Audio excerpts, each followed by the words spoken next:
Pemirsa, Komisaris Freeport Indonesia AM Fahir berharap Bank Kalsel ke depan bisa lebih maju lagi dan menjadi bank devisa dengan menunjukkan kinerja serta kepercayaan masyarakat di Banua.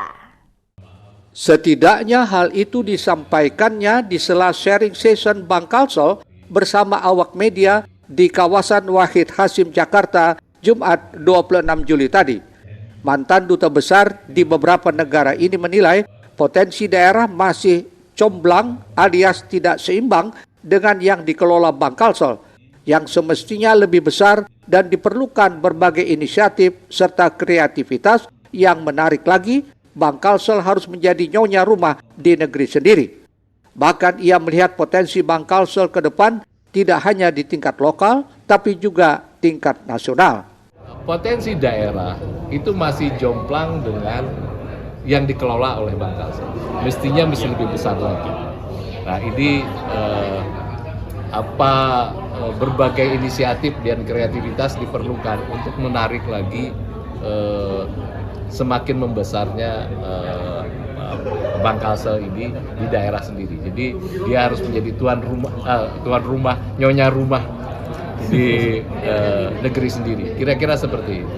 Dan saya pikir potensinya juga ke depan tidak hanya di daerah lokal, tetapi juga di sini.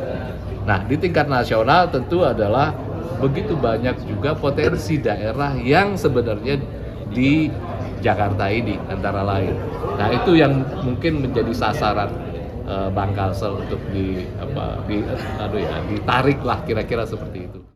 Menyikapi hal ini, Direktur Utama Bank Kalsel Fahrudin mengaku sudah ada beberapa langkah yang dikonsep BPD untuk menjadi juara di tanahnya masing-masing. Bahkan Bank Kalsel siap melakukan pembiayaan proyek besar, baik di lokal maupun nasional, hingga lebih berkontribusi untuk pengembangan daerah. Kalau hanya diukur dari dividen yang dikasih dalam bentuk PAD itu sudah cukup. Mungkin bisa meningkat lagi ke depan, tapi itu besarnya adalah dibanding dengan perusahaan daerah yang lain besar. Tapi isunya adalah bagaimana meningkatkan kontribusi kami dalam penghimpunan dana pihak ketiga. Jadi di Jakarta bagaimana kami membawa sektor usaha ya ini ke daerah, berkontribusi juga bagi daerah dan juga bagi berapa pembiayaan. Kami banyak misalnya ikut sindikasi di Jakarta, tapi tujuan besarnya adalah belajar bagaimana suatu saat nanti ada beberapa proyek strategis nasional di Kalimantan Selatan bisa kita biayai. Kita justru menjadi lead untuk beberapa sindikasi yang ada lokasi proyeknya di Kalimantan Selatan.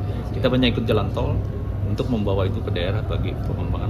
Suatu saat nanti di Kalsel pasti ada jalan tol. Kereta api juga Pak. Kereta api, nah itu sudah kami belajar ini untuk dibawa nanti ke daerah.